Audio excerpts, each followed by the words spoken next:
We all face moments that test us. The unexpected email, the rude comment, the situation spiraling out of control. And in those moments, our first instinct is often to react quickly, emotionally, sometimes even aggressively. But here's the problem. Reacting from emotion rarely leads to the best outcome.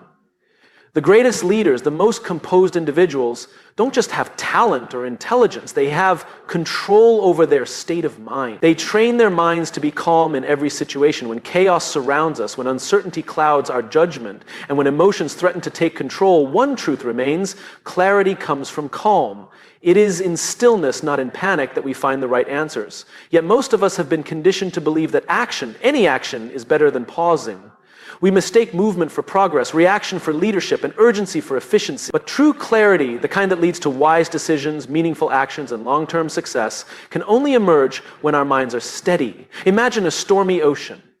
The waves crash, the wind howls, and the surface is restless. If you were to drop a coin into those turbulent waters, you'd never see where it lands. But if the water were still, if there were no waves distorting your view, you could see straight to the bottom.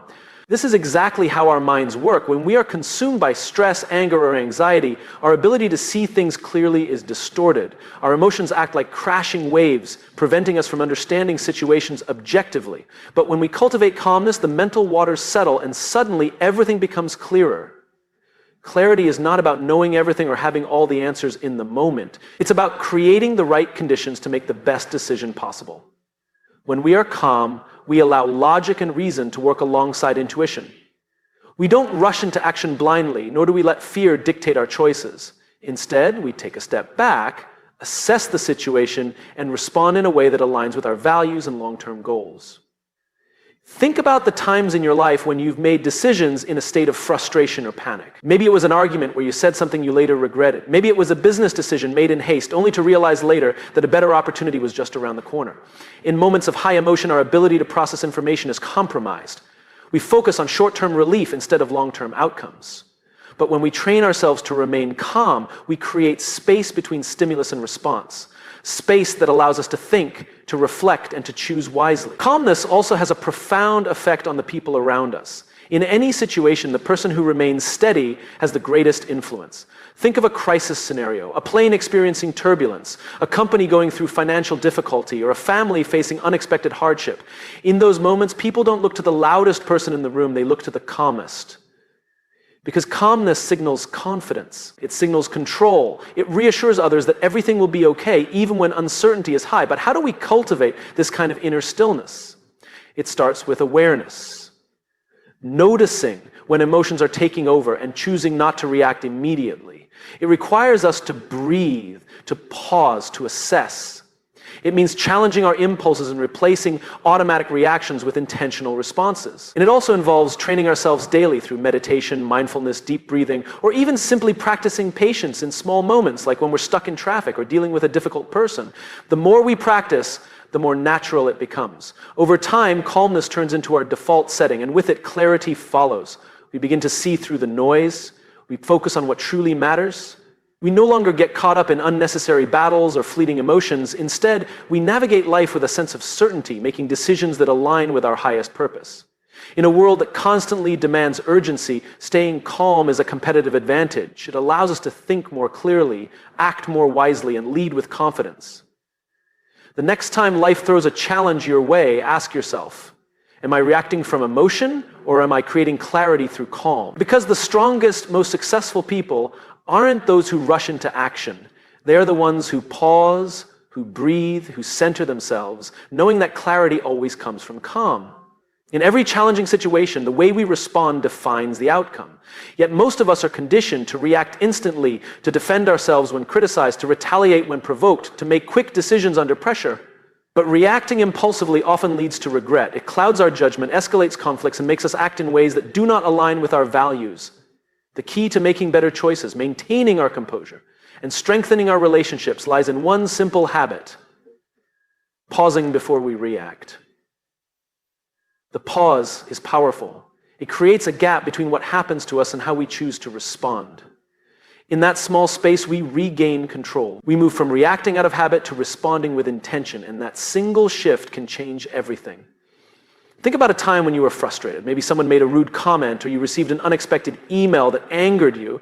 Your instinct might have been to fire back immediately to defend yourself or to express your emotions in the heat of the moment.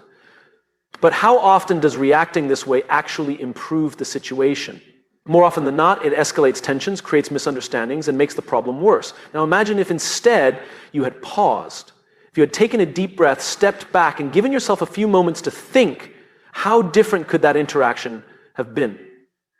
Pausing before we react is not about suppressing emotions. It is about giving ourselves the space to process them without letting them dictate our actions. When we pause, we allow reason to catch up with emotion. We give ourselves time to ask, is this response going to serve me in the long run? Will it make things better or worse? That moment of reflection is often enough to help us choose a response that is aligned with our goals rather than one driven by temporary frustration. This practice is especially important in leadership, relationships, and high-stakes situations. Great leaders do not react impulsively. They assess, they listen, they think. They understand that their response has the power to inspire confidence or create chaos. The same applies in personal relationships. A thoughtless reaction can damage trust, while a thoughtful response can strengthen understanding. The more we pause before we react, the more we cultivate patience, wisdom, and emotional intelligence. Training ourselves to pause takes practice. It starts with awareness, recognizing when we are about to react emotionally and making a conscious effort to delay that reaction. One of the simplest ways to do this is through deep breathing. The moment you feel triggered, take a slow breath in, hold it for a second, and exhale. This small action signals to your brain that you are in control, allowing you to respond from a place of clarity rather than impulse. Another effective method is to create a mental habit of asking, what's the bigger picture here? When we focus only on the immediate moment, our emotions take center stage, but when we zoom out and consider the long-term impact, we gain perspective. Will this situation matter a year from now? Is this worth losing my peace over? These questions help us detach from temporary emotions and respond with a clearer mind. We must also practice this skill in small, everyday moments. If someone cuts you off in traffic, instead of reacting with anger, pause.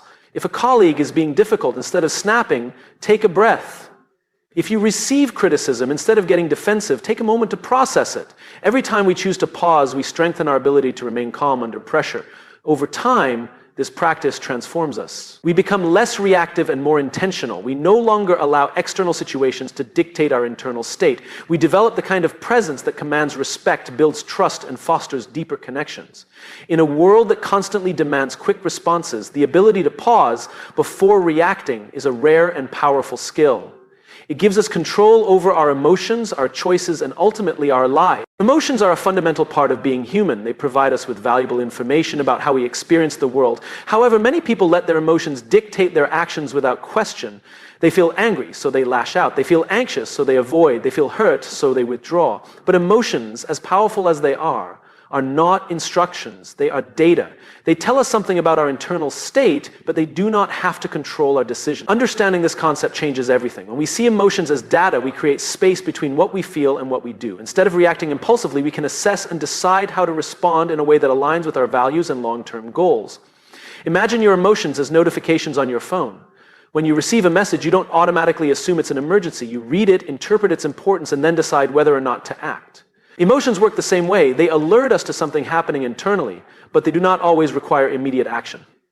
For example, anger is often seen as a negative emotion, something to be suppressed or avoided. But anger is just a signal. It tells us that something feels unfair or out of alignment with our expectations.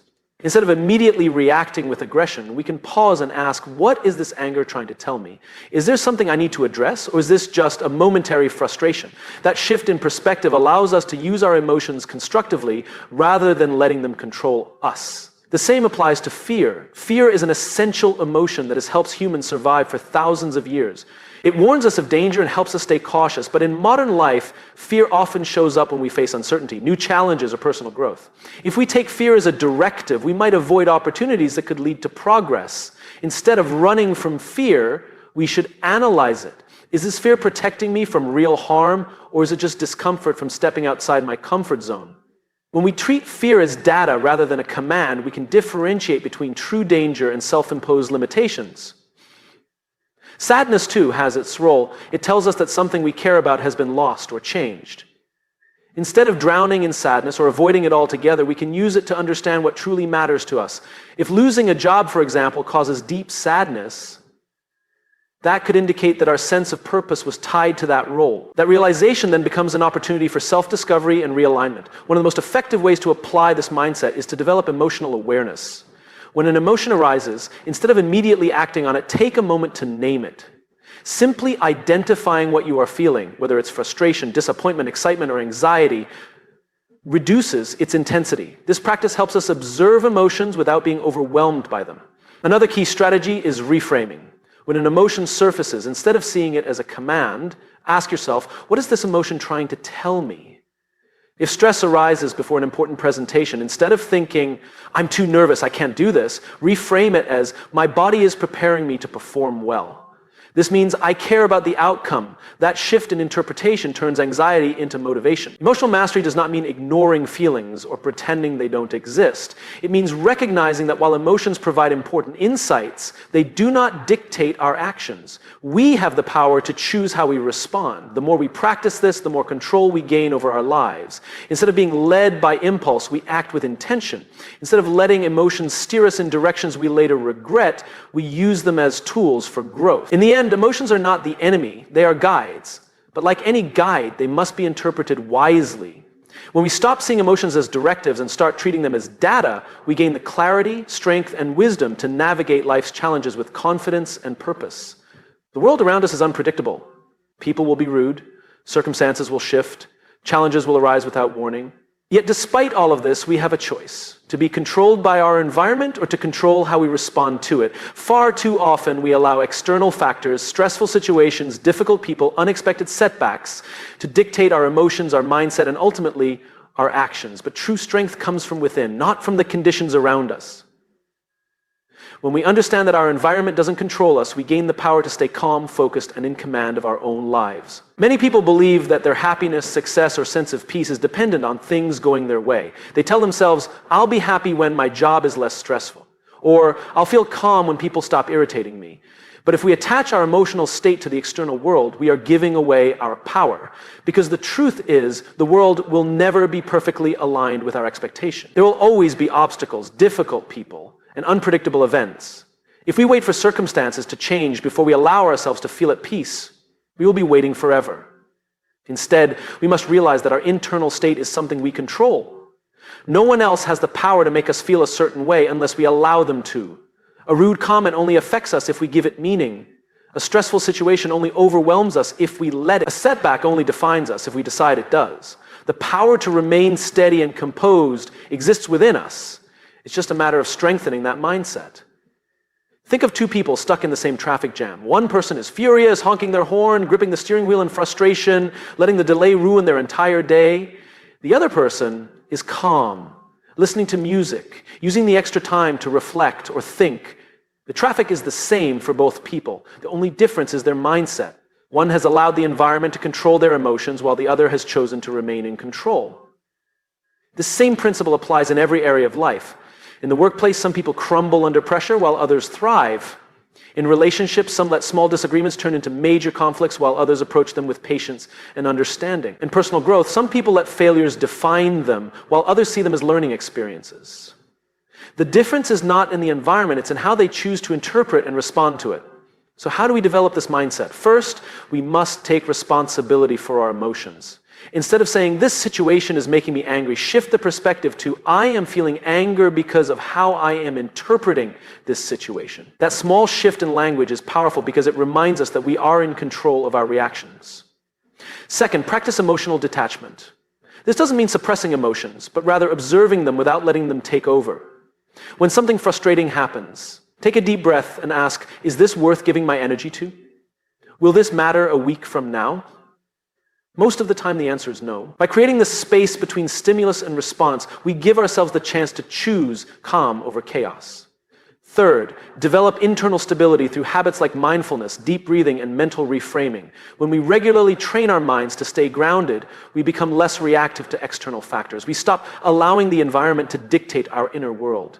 At the end of the day, life will test us. People will be difficult, plans will fall apart, and unexpected challenges will come our way.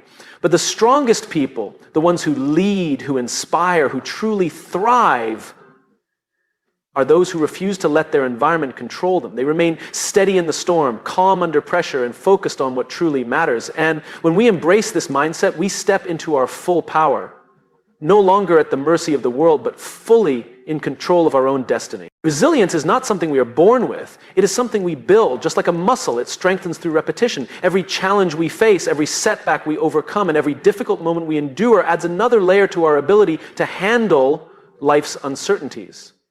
The more we practice resilience, the more naturally it becomes a part of us. Many people believe that resilience is about being naturally strong, about never feeling discouraged or affected by hardship. But that is not true. Resilience is not about avoiding pain or struggle. It is about developing the capacity to recover and move forward despite them. And the only way to build that capacity is through experience and repetition. Think about learning any skill. The first time you try something new, it feels uncomfortable, even frustrating. Whether it's learning a language, playing an instrument, or developing a new habit, the beginning is always difficult. But with repetition, what once felt impossible becomes easier. Your brain and body adapt, and over time, what once required effort becomes second nature. Resilience works the same way. The more we face difficulties, the better we become at handling them. Consider a person who has never faced failure. The first time they encounter a serious setback, they may feel completely overwhelmed, unable to cope. Now think of someone who has faced failure multiple times and has learned how to bounce back. For them, failure is not the end, it is just another step in the process. They know that disappointment does not define them. They have trained themselves to push forward, to find solutions, and to keep going no matter what. This ability is not something they were born with. It was built through repetition. The key to developing resilience is not avoiding discomfort, but leaning into it. Every time we face a difficult situation, we have two choices: to shy away from it or to confront it. When we choose to confront it, we grow, we develop problem-solving skills, emotional endurance, and mental toughness. Over time, what once seemed unbearable becomes manageable. The things that used to shake us no longer have the same power over us. Repetition builds resilience in both big and small ways. It is found in everyday moments. Choosing to get up and keep going when things don't go as planned, pushing through self-doubt, or staying committed to a goal even when motivation fades. Each time we push through a challenge, we reinforce the belief that we are capable, that we can handle difficulties, and that we have the strength to persevere. A great example of this is athletes. No one becomes a champion overnight. They train, they fail, they push themselves, and they repeat the process over and over again. Each time they fail, they learn. Each time they fall, they get back up. And over time, this repetition turns them into champions. Their resilience is not the result of talent alone. It is the result of years of showing up, working hard, and refusing to quit. This same principle applies to all areas of life, whether it's building confidence, overcoming rejection, or managing stress. The more we practice handling adversity, the more resilient we become. The first time we face rejection, it hurts. The 10th time, it still stings, but we recover faster. The 100th time, we understand that rejection is not personal. It's just part of the journey. By repeating the process of facing challenges, we develop a deep sense of inner strength that allows us to handle whatever life throws our way. But building resilience does not mean we have to do it alone. Seeking support, learning from others, and embracing challenges as opportunities for growth all contribute to strengthening our ability to persevere. Resilience is not about never falling. It is about learning to rise every time we do. At its core, resilience is a habit. It is built through the choices we make every day. The more we embrace discomfort, the more we challenge ourselves, and the more we push through difficult moments, the stronger we become. Through repetition, resilience transforms from something we struggle with into something that defines us. And when we reach that point, no obstacle can break us, because we have built ourselves to withstand anything. Confidence is not always about being the loudest in the room, the most assertive, or the most charismatic. True confidence comes from something deeper, a sense of calm, clarity, and composure in any situation. When we remain calm under pressure, we inspire confidence in ourselves and in those around us. People trust leaders who are steady, not reactive. They follow those who can navigate uncertainty with a clear mind. A calm mind does not mean a lack of emotion. It means having the ability to control emotions rather than letting them control us. In high-pressure situations, people look for reassurance. Whether it is a crisis at work, a conflict in relationships, or an unexpected challenge in life, we naturally gravitate toward those who remain composed. Why? Because calmness signals control. It tells others, I have the ability to handle this. When we lose our cool, we send the opposite message, that the situation is bigger than us, that we are overwhelmed, that we are uncertain. But when we respond with calmness, we create stability. We become a source of strength for ourselves and for those who rely on us. Think about a moment when you felt uncertain or afraid. Maybe it was during a difficult conversation, a major life decision, or a situation where everything seemed to be going wrong. Now imagine someone close to you reacting in a state of panic. Their anxiety would only heighten your own. But if that person remained calm, steady, and reassuring, it would ease your fear. Their presence alone would make you feel more secure. This is the power of a calm mind. It influences not just our own confidence, but the confidence of those around us. Many people believe that confidence comes from knowing all the answers. But that is not true. Confidence comes from knowing that even if we do not have all the answers, we can handle whatever comes our way. And that belief only develops when we train ourselves to remain calm no matter the circumstances. The best leaders, the most effective communicators, and the most respected individuals all share this trait, the ability to remain composed when others would lose control. Calmness is not something we are born with, it is something we develop through practice. The first step is awareness, recognizing when we are starting to react emotionally rather than responding thoughtfully. When we feel stress, frustration, or fear rising, instead of letting it dictate our actions, we must pause, a deep breath, a short moment of reflection, a step back. These small actions create the space we need to shift from reaction to response. Another key to cultivating a calm mind is perspective. Most situations that seem overwhelming in the moment are temporary. When we remind ourselves that challenges are not permanent, that setbacks are not the end of the road, we stop overreacting to them. A calm mind sees problems for what they are, opportunities to learn, adapt, and grow. Resilience also plays a critical role. People who have faced challenges and overcome them develop a quiet confidence that cannot be shaken. They know that life will always bring difficulties, but they trust themselves to handle them. This trust is built through experience. Through every moment, we choose to remain calm instead of panicking, to think instead of react, to lead instead of follow fear. Calmness is not about ignoring emotions or pretending not to care. It is about developing the ability to process emotions without being consumed by them. It is about training our minds to focus on solutions rather than problems, to remain steady even in uncertainty.